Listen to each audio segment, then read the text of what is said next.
오늘은 무엇을 바라고 무엇을 믿을 것인가 이 말씀의 제목으로 하나님 말씀 같이 함께 받는 귀한 시간 되어지기를 원합니다. 여러분, 지금까지 우리가 많은 그러한 믿음 생활하면서 또 예배를 드리고 신앙생활하면서 믿음이란 무엇인가 그런 부분에 대해서 고민해 보신 적이 있으시죠? 과연 내가 믿는 이 믿음은 얼마나 성숙한 믿음으로 하나님께서 기뻐하시는 믿음 가운데 살아가고 있는가?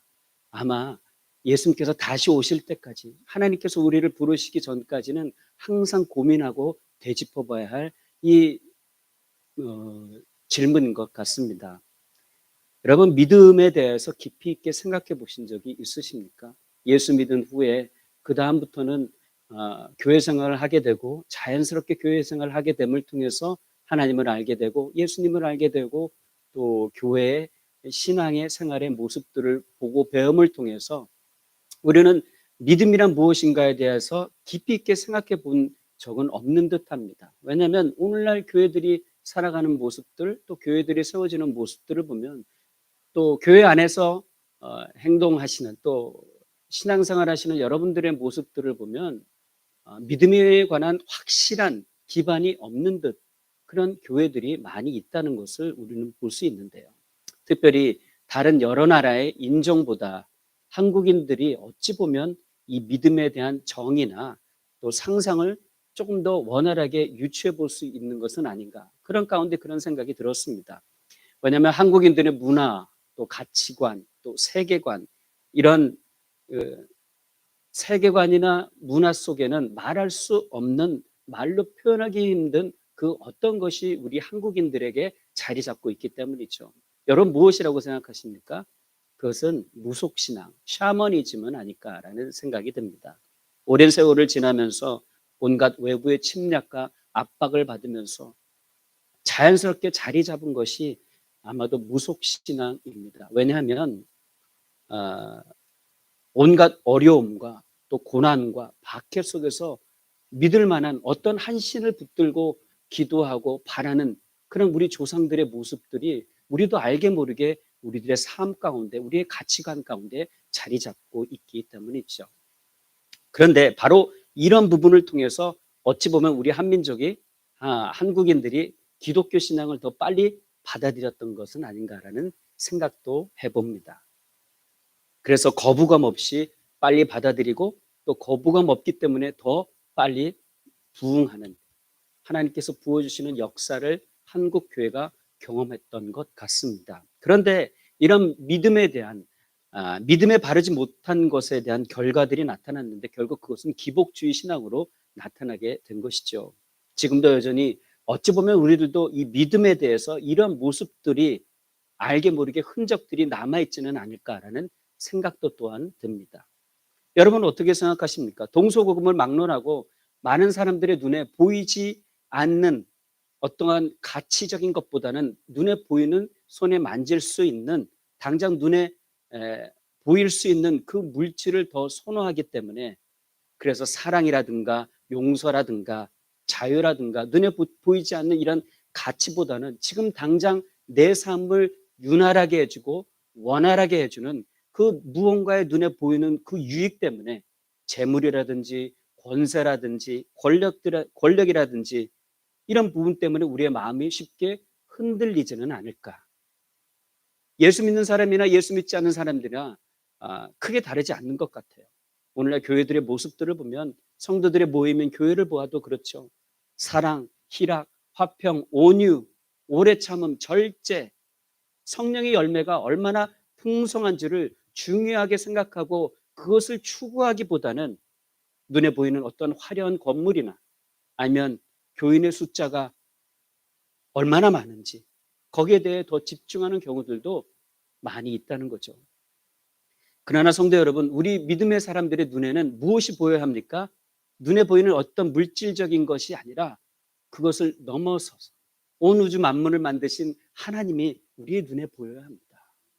그래서 그 하나님을 바라보고 살아가는 것이 진정한 믿음으로 살아가는 모습임을 오늘 히브리서를 통해서 우리에게 말씀해 주고 있는 거죠. 이 세상에 살아가는 동안 저 사람은 남을 힘들게 하고 오히려 잘 사는데, 악인들이 잘 사는 것 같은데 예수 믿는 우리들은 왜 이렇게 살아야만 할까? 왜 항상 손해를 보고, 왜 항상 피해를 보고 살아야만 할까? 눈에 보이는 손해를 감내하더라도 눈에 보이지 않는 하나님 나라가 우리 안에 있기 때문에 여러분 참는 것 아니겠습니까? 견디는 거죠. 그것이 바로 성경이 말씀하는 믿음의 데피니션입니다. 특별히 히브리서 이 11장은 히브리서의 전체의 주제의 말씀이기도 하고 구약 세계, 구약 성경의 전체를 통틀어서 간단하게 요약하는 말씀이기도 합니다. 그래서 우리는 11장을 믿음의 장이라고 이야기하듯이 히브리서 11장을 통해서 우리는 어떠한 믿음으로 이 땅에서 살아가야 되는지를 분명하게 보고 있습니다. 분명 히브리 성도들은 어렵고 고난과 핍박 가운데 있었습니다. 그래서 그 가운데 있는 히브리 사람들을 위해서, 성도들을 위해서 이 히브리서를 기록한 것이죠. 그래서 우리가 이 땅에 살아가면서 그 부분이 있습니다. 과연 믿음이란 무엇인가?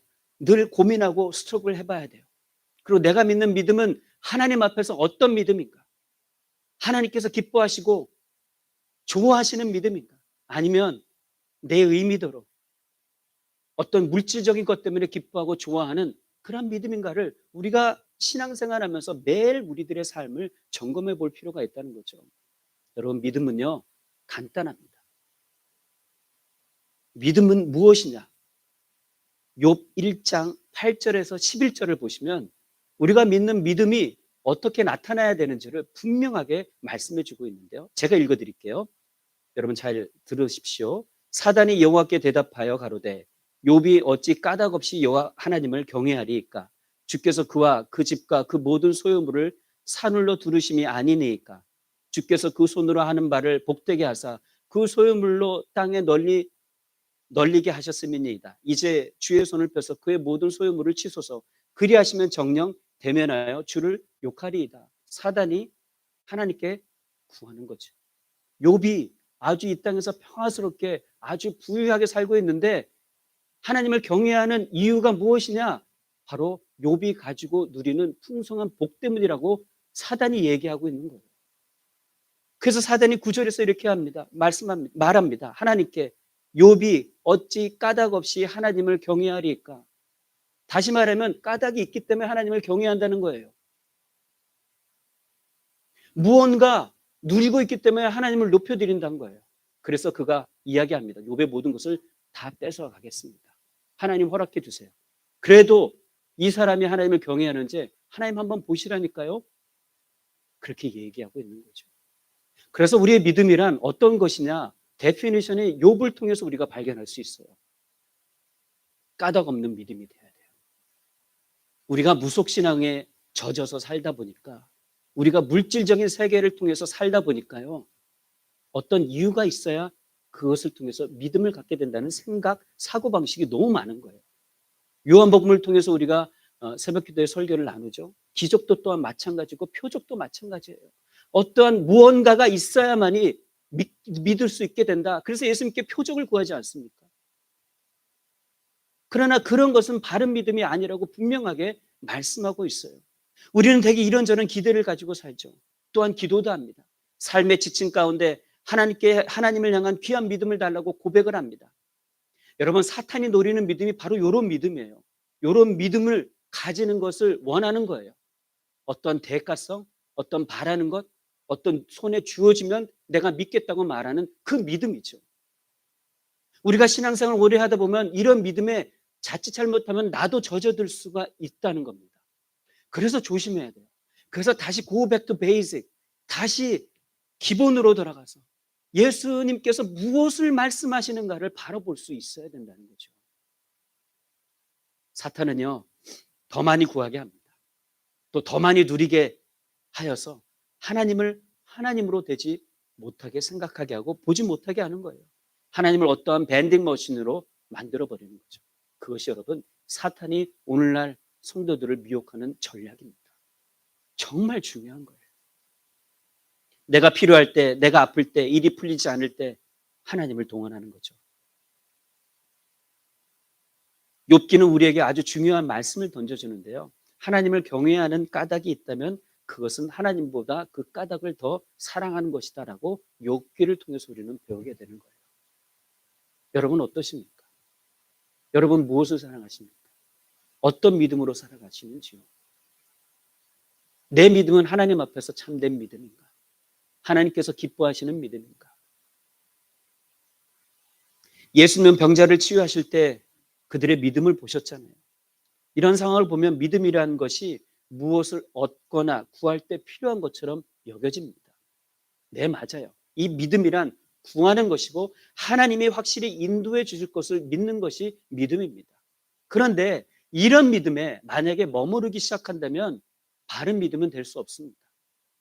왜냐하면 믿음은 무언가 물질적인 것과 관계가 있다고 생각하고 믿음은 우리에게 필요한 것을 연결시켜주는 어떤 하나의 매개체로 잘못 사용할 수 있기 때문이죠. 뭐예요? 까닭 없는 믿음이 된다는 거예요. 믿음은요, 그냥 믿음입니다. 하나님이 무엇을 말씀하시든지 간에 그것을 그냥 믿는 거예요.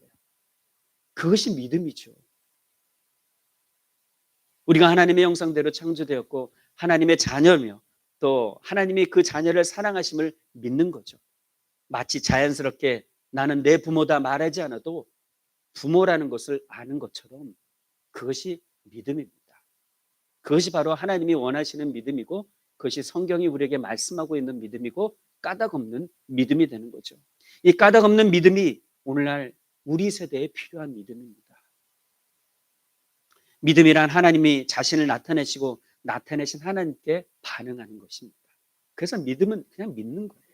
말씀하시면 말씀대로 반응하는 거죠. 히브리서 11장은 어려운 곤경에 처한 현실적으로 고난과 핍박 속에 있는 성도들에게 주어진 또 전해주는 용기를 주는 또 위로를 주는 놀라운 하나님의 책입니다. 예수를 믿는 신앙에서 그를 믿는 신앙 때문에 고난을 감수해야 된다. 고난을 감수할 책임이 있다라고 말씀하고 있어요. 말씀드렸던 것처럼 히브리서 11장을 통해서 우리는 구약 성경 전체를 보는 것과 같습니다. 그래서 앞으로 몇 주 동안 히브리서에 관한 말씀을 가지고 함께 말씀 같이 묵상해 보기를 원하는데요. 히브리서 11장은 믿음의 인물들의 전시장이라고도 이야기할 수 있습니다. 많은 믿음의 영웅들을 만날 수도 있죠. 그리고 그들의 삶 속에서 나타난 것이 고난이었습니다. 고난. 그 고난을 어떻게 극복하고 이겨냈는가를 온전하게 가르쳐주는 것인데요. 여러분 우리가 믿는다고 할 때 무엇을 믿습니까? 하나님을 믿는 거죠. 우리가 그 믿는 믿음에 대해서 생각할 때 잊지 말아야 되는 것은 믿는다는 그 사실보다는 믿음의 내용이 더 중요하다는 거예요. 다시 말하면 내 믿음보다 중요한 것은 무엇이나 믿음의 주체 되신 하나님이 중요하다는 거예요. 내 믿음이 중요한 것이 아니라 하나님이 중요한 거예요. 이런 믿음으로 우리가 신앙생활을 해야 되는 거예요. 우리가 이 사실을 잘 알고 있을 때 우리의 믿음은 하나님께서 기뻐하시는 믿음으로 나아갈 수 있게 된다는 거죠. 그렇다면 어떤 것이 진정한 믿음이고 무엇을 바라고 무엇을 믿어야 할까? 오늘 본문을 통해서 우리 함께 나눠보기를 원합니다. 1절의 말씀을 다시 한번 봅니다. 믿음은 바라는 것들의 실상이요 보지 못하는 것들의 증거니. 우리가 수도 없이 많이 들어온 말씀이죠. 믿음은 바라는 것들의 실상이요 보지 못하는 것들의 증거다. 이 말씀의 뜻이 무엇인가? 하나는 바라는 것들의 실상, 다른 하나는 보지 못하는 것들의 증거. 도대체 믿음을 어떻게 볼 수 있어요? 어떻게 받아들여야 온전한 이 말씀의 해석이 되고 바로 온전한 믿음으로 살아갈 것인가? 여러분 믿음은요, 우리가 조심해서 이해할 것은 우리가 생각하고 소망하는 것은 무엇이든지 다 이룰 수 있다는 이런 긍정적인 사고방식, 긍정적으로 생각하는 그 수준에서 이해해서는 안 되는 것입니다. 그것은 성경이 말씀하는 믿음이 아닙니다. 피그말리온 효과라는 말이 있죠. 긍정적인 기대나 관심을 가진 사람들에게 좋은 영향을 미치는 효과를 두고 말하는 것이 피그말리온 효과라는 말입니다. 일이 잘 풀릴 것을 기대합니다. 아주 소원합니다. 잘 될 거야, 잘 될 거야. 안 풀리는 것이 아니라 긍정적으로 모든 것을 생각하기 시작합니다. 어떤 아이에게 넌 잘 될 거야. 가능성이 많아. 너를 기대한다라고 계속 얘기해 줍니다. 그러면 그 아이가 자라나서 뭐 큰 성공한 윗물이 될 것이고, 어떤 아이에게는 넌 안 될 거야, 넌 왜 뭐 이 모양이냐라고 얘기한다면, 너는 커서 뭐가 될래 이야기한다면 그 아이의 미래는 그렇게 된다는 이야기가 있습니다. 이 피그말리언 효과에 대해 잘 설명해 놓은 책이 적으로 인기를 끌었던 조엘 오스턴의 긍정의 힘이라는 책이었습니다. 여러분들도 읽어보셨죠? 믿는 대로 될지어다. 자신의 마음과 생각을 믿으라는 거예요. 신념을 믿으라는 거죠. 그러면 세상에서 성공할 수 있고 괴물과 복을 받게 되는 주인공이 될 것이다 라고 이야기하는 책이 긍정의 힘이라는 책입니다. 그러나 이 긍정의 힘이라는 책은 믿음의 책은 아닙니다. 세속주의적인 물들어 있는 책입니다. 성공주의적인 신앙, 세속주의적인 신앙을 절대적으로 신봉하고 있는 책이죠. 이것도 성경에서 말씀하고 있는 온전한 믿음의 의미는 아닙니다. 믿음을요, 신념 또는 확신과 비슷한 말로 이해하면 바른 믿음을 가질 수 없다는 거죠. 1절에서 믿음은 바라는 것들의 실상이라고 말씀했죠. 믿음을 가지면 바랄 수 없는 것을 바라보는 능력이 생깁니다. 말씀드린 것처럼 이 바란다는 것은 내가 상상하는 것, 내가 원하는 소원하는 것이 아닙니다.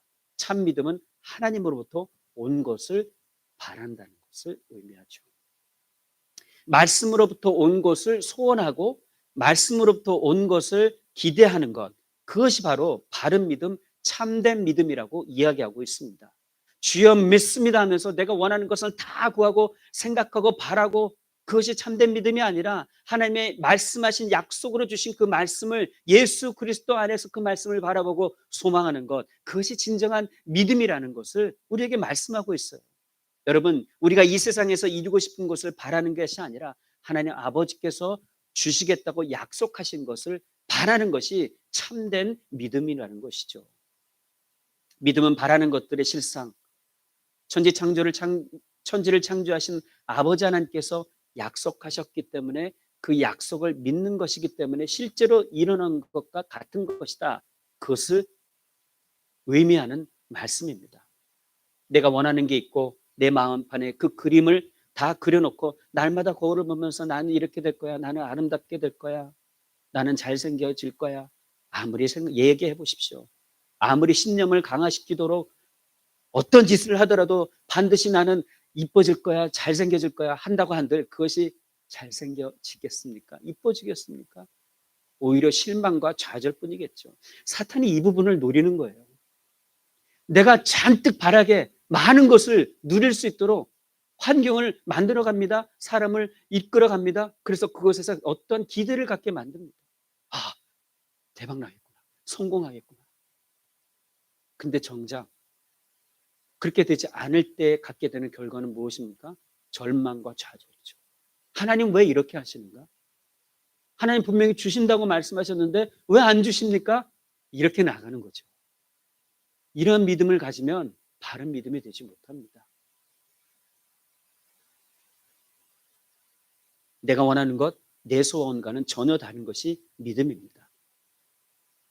내가 아무리 돈을 많이 벌고 싶다고 하더라도, 내가 하나님께 나와서 40일 주여로 하나님 내가 돈을 많이 벌고 싶어요, 그 돈의 11조를 하나님께 올려드리기 원합니다, 다 드릴 겁니다, 그렇게 이야기한다고 하더라도 나는 하나님께서 나로 하여금 돈을 많이 벌게 해주실 것을 믿습니다라고 거울을 보면서 또 맨날 기도한다고 이야기한다고 하더라도 이것은 어찌 보면 샤머니즘과 같은 믿음의 순간입니다.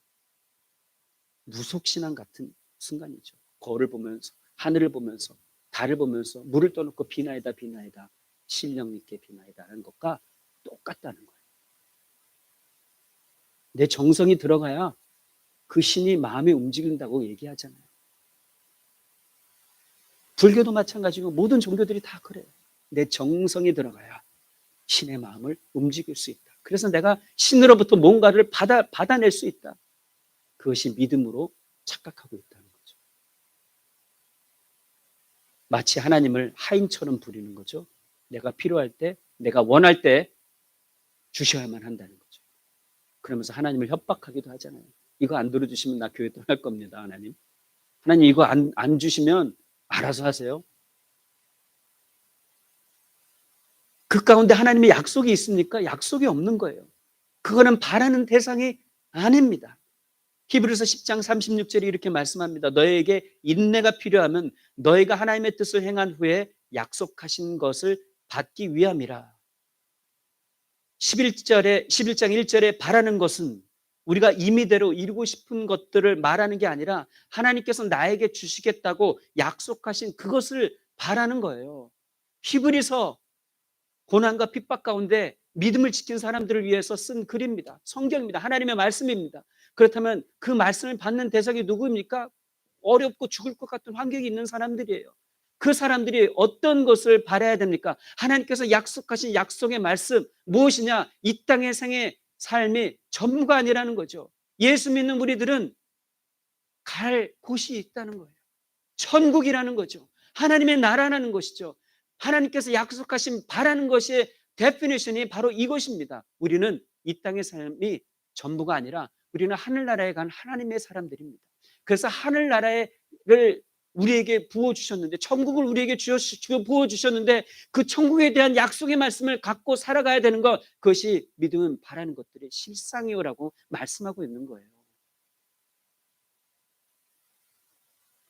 이 말씀이 저와 여러분들에게 끊임없이 살아계신 하나님을 바라보며 우리가 바라보고 가야 할 그 천국에 대한 소망이 사라지지 않는 귀한 믿음의 쪽으로 나아가시는 거룩한 하나님의 백성들 되시기를 바랍니다. 바랄 수 없는 것을 바라게 해주는 것, 그것이 곧 믿음이라는 것이죠. 이 믿음은 사람의 이성이나 상식으로는 이해될 수 있는 부분이 아닙니다. 또 이런 믿음을 가질 때 어떻게 살아요? 마치 미래에 내가 천국에서 살고 있는 것처럼 우리들의 삶의 모습 가운데 현실적으로 그렇게 살아갈 수 있는 힘을 준다는 거죠. 내 힘으로가 아니라 말씀하신 약속의 말씀의 힘을 통해서요. 두 번째는 뭡니까? 보지 못하는 것들의 증거라고 말씀하시죠. 이 보지 못하는 것을 헬라어 원어대로 해석한다면요, 아직 보여지지 않은 것들이 정확한 해석입니다. 아직 보여지지 않은 것들.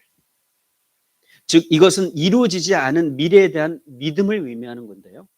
이 믿음은 그 아직 우리 눈에 보이지 않는 것을 볼 수 있게 하는 능력과 또 증거가 된다는 말씀인 것이죠. 많은 인물들이 바로 이런 성경의 인물들이 이런 믿음으로 살았잖아요. 특별히 노아를 보십시오. 120년 동안 무엇을 했습니까? 방주만을 만들었어요. 홍수가 날 기미는 단 하나도 없었습니다. 비가 오기 시작할 그날까지 어떠한 상황도 어떠한 움직임도 없었다는 거죠. 그럼에도 불구하고 그는 하나님의 말씀을 의지하여 방주를 만들고 종물들을 다 집어넣고 비가 엄청나게 오고 천지가 다 잠길 것을 상상하고 생각하고 그 하나님의 약속하신 말씀을 이루었습니다.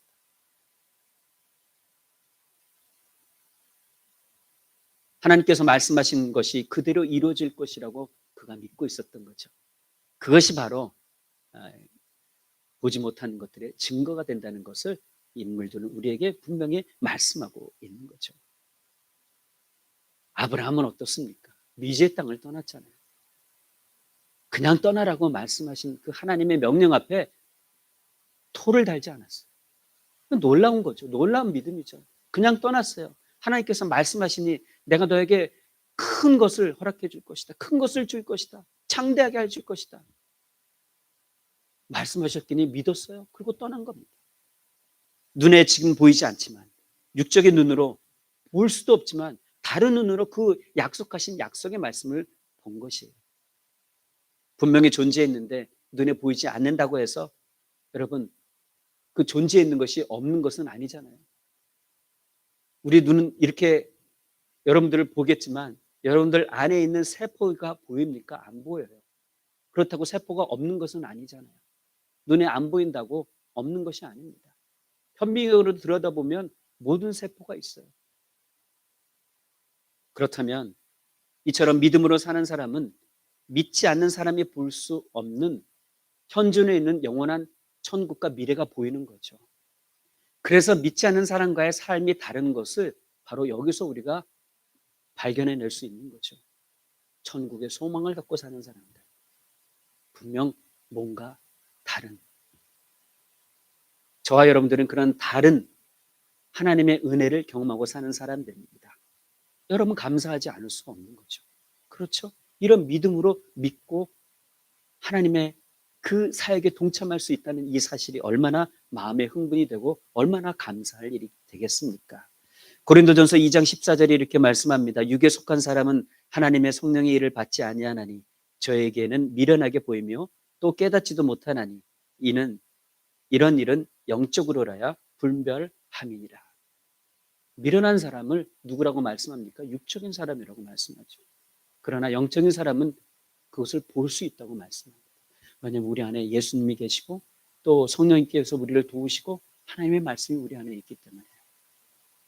여러분 하나님을 눈으로 직접 보신 적이 있으십니까? 예수 믿지 않는 사람들이 그런 얘기를 해요. 종종 하나님을 보여달라는 거예요. 그럼 자기가 믿겠다는 거죠. 여러분 천국에 가보셨습니까? 가보신 적도 없는데 어떻게 믿고 어떻게 소망하고 있습니까? 이 모든 것은요, 믿음의 눈이 가능케 한 것이기 때문이죠. 하나님께서 주신 그 믿음의 눈으로 우리가 천국을 바라볼 수 있고 하나님을 만날 수 있고 하나님을 볼 수 있게 된다는 거죠.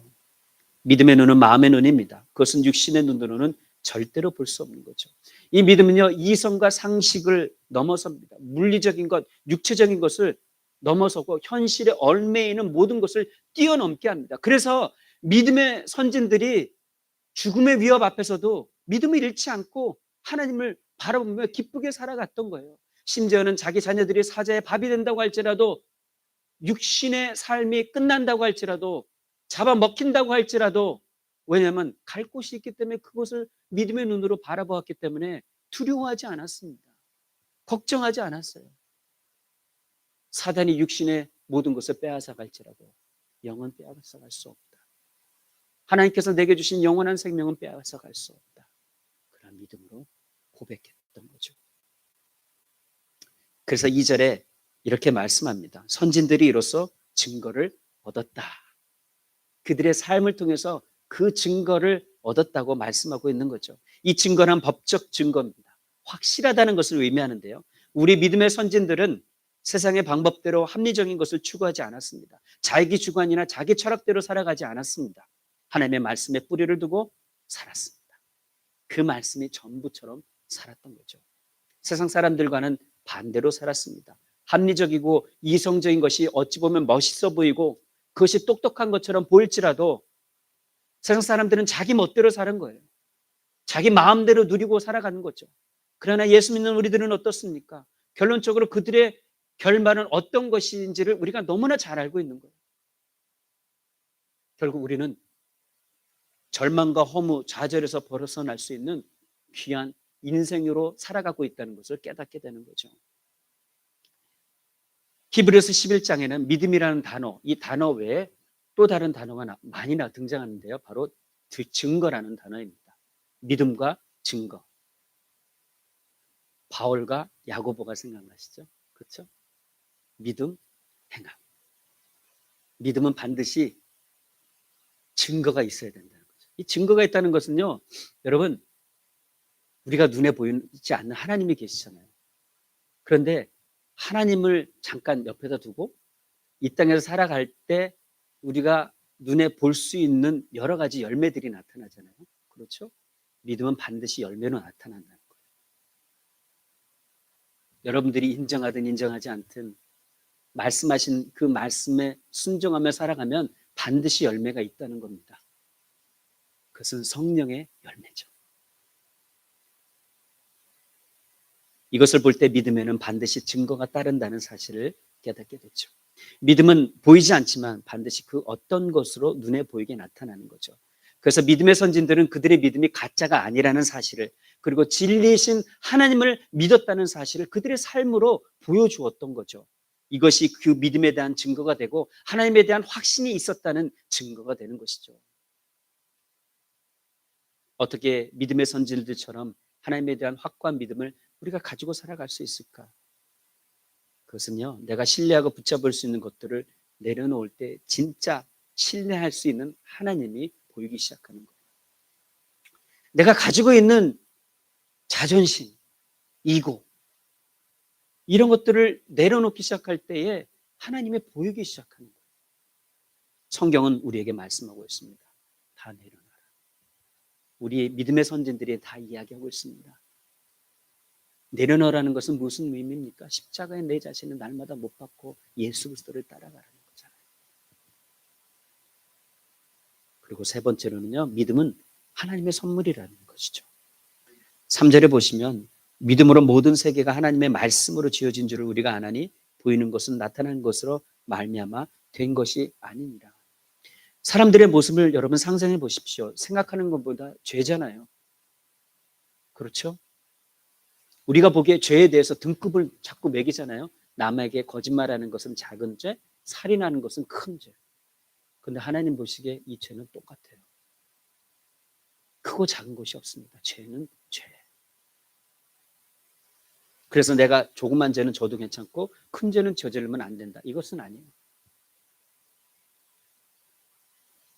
여러분 어떻게 교회에 나와서 예수 그리스도를 믿게 되셨습니까?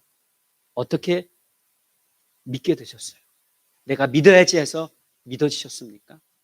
믿는다는 것은 내가 믿게 되는 것이 아니라 바로 하나님이 주시는 선물이라는 것을 우리는 분명히 여러분 감사하며 살아가야 되죠. 그래서 성 어거스틴이 이런 말을 했어요. 내가 알기 위해서 믿는다. 일단 믿어야 말씀하신 그 말씀하신 말씀을 믿어야 알게 되는 거예요. 하나님이 누군지. 그런데 내가 먼저 깨달아야 믿겠다고 하면 죽었다 깨어나도 안 믿어져요. 성경 말씀드렸잖아요. 창세기 1장 1절. 이 말씀을 믿어야 성경이 다 이해가 되는데 이 말씀을 믿지 않기 때문에 성경 모든 말씀이 거짓말로 생각하는 거예요. 과학자들, 지혜 있는 사람들. 이 1장 1절의 말씀을 못 믿는 거예요. 이것을 믿으면 다 열리는 거예요. 이 말씀이 믿음의 열쇠고 성경의 열쇠인데 그러니까 인간의 지식으로 인간의 머리로 어떻게든지 사람이 태어났고 온 우주가 만물이 생겼으며 그것을 쥐어짜려니 답이 없는 거죠. 답은 1장 1절 하나님의 모든 만물 뭐죠? 갑자기 생각이 안 나네. 하나님의 천지를 창조하시니라. 이것만 믿으면 끝인데. 그렇죠. 그런데 이것을 안 믿고 자꾸 내 생각, 내 의지, 내 경험, 내가 배운 것을 가지고 어떻게 연구해보고 해결하냐니까 결국 나온 게 뭐예요? 진화론이잖아요. 참 어리석죠. 닭이 먼저냐, 알이 먼저냐. 알이 먼저냐, 닭이 먼저냐. 죽을 때까지 아마 해답을 얻을 수 없어요. 믿지 않는 상태에서는 영적인 세계를 결코 이해할 수 없습니다. 요한복음 11장 40절에 내 말을 내가 믿으면 하나님의 영광을 보리라라고 말씀했어요. 그냥 무조건 믿는 거예요. 믿음은 보여지는 겁니다. 믿음은 뭐 복을 받고 잘 살고 건강을 누리고 아니에요. 그것 때문에 믿는 것이 아닙니다. 그리고 그 믿음은 다른 믿음이 아니에요. 성경에서 말씀하는 믿음은 약속하신 말씀을 믿고 하나님을 바라보고 온전하게 볼 수 있도록 하는 눈이 열리게 하는 그 믿음을 말씀하는 거예요. 그 믿음이 저와 여러분들의 믿음 생활에 항상 넘쳐지기를 간절히 축원합니다.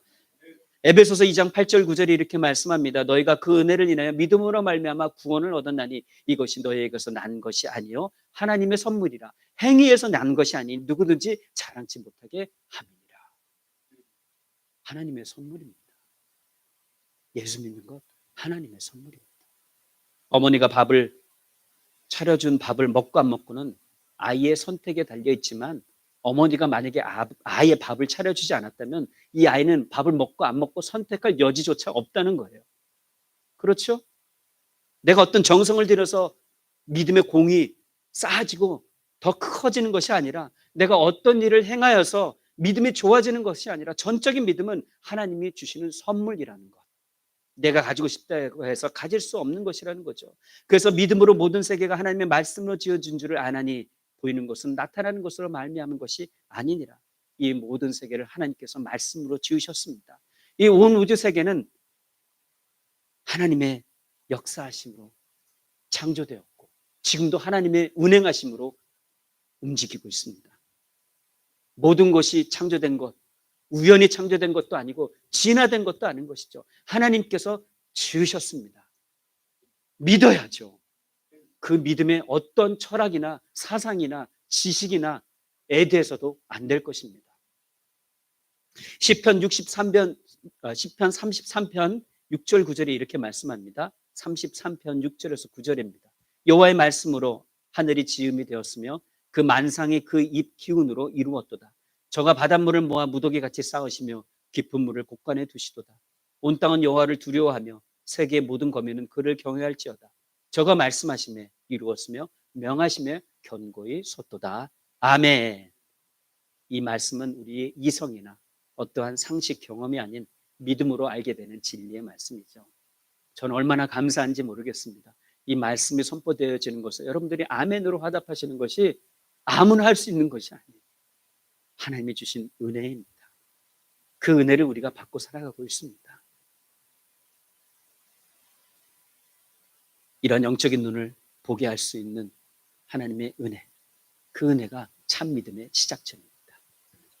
저와 여러분들이 이 땅에 살아가면서 보이지 아니하시는 하나님에 대한 실체를 믿음의 눈을 들어보시고, 그래서 우리가 살아계신 하나님이 어떤 분이신지를 우리들의 삶을 통해서 증거하고, 세상 사람들이 하나님은 과연 살아계시는구나 라는 것을 우리들의 모습을 통해서 볼 수 있고 하나님께 영광 올려드리는 귀한 믿음의 종들이 되시기를 간절히 축원합니다. 말씀을 맺겠습니다. 그러므로 여러분, 한 가지 사실을 기억하십시오. 우리의 마음이 믿음을 잃어버리면 우리 눈에 보이는 현실은 내일도 똑같아질 거예요. 내일도 걱정하고, 내일도 염려하고, 내일도 근심해질 겁니다. 그러나 우리의 믿음이 하늘을 바라보고 하나님을 바라보기 시작하면 내일은 희망이 될 것이고 기대가 될 것입니다. 오늘과 내일이 동일한 날이 아니라 하나님의 역사하심으로 날마다 내일이 새로워지고 그 일을 통해서 부어주신 하나님의 은혜를 누리고 하나님께 나아가시는 거룩한 하나님의 백성들이 되시기를 간절히 축원합니다. 이 시간 같이 함께 기도할까요? 오늘 주신 하나님의 말씀을 기억하십시오. 함께 기도했으면 좋겠습니다. 하나님, 눈에 보이는 현실은 절망과 고통과 아픔뿐입니다. 답답하고 어렵습니다. 이해가 되지 않는 부분도 참 많습니다. 그러나 우리에게는 예수 그리스도가 계십니다. 성령 하나님께서 우리를 인도해 주십니다. 하나님께서 주신 말씀을 붙들고 하나님의 나라를 위해서 살아가는 그 비전으로 하나님 저를 이끌어 주옵소서. 이것이 성경이 말씀하는 믿음임을 우리가 알고 하나님의 역사가 우리들 가운데 인도해 주신 것을 알기에 믿음의 눈을 들어 하늘나라를 보고 하늘나라의 소망을 갖고 살아가는 저희들 되게 하여 주옵소서. 우리는 무엇을 믿는가? 우리의 눈에 보이는 것을 믿는가? 아니면 보이지 않지만 성경을 통해서 우리에게 수없이 많이 계시되고 증명된 그 증거들을, 약속의 말씀들을 믿는가? 우리는 무엇을 바라는가? 아니, 무엇 때문에 바라는가? 우리의 경험과 근거와 조건 때문인가? 아니면 우리를 사랑하시는 하나님 때문인가? 무엇이 우리가 바라는 것들이 진정한 실상인가? 무엇이 우리가 소망하는 것들을 분명하게 보증해 줄 수 있는가? 그것은 우리의 신념이나 확신인가? 아니면 우리 아버지 하나님의 말씀인가? 이 시간에 주신 은혜대로 한번 통성으로 함께 기도했으면 좋겠습니다.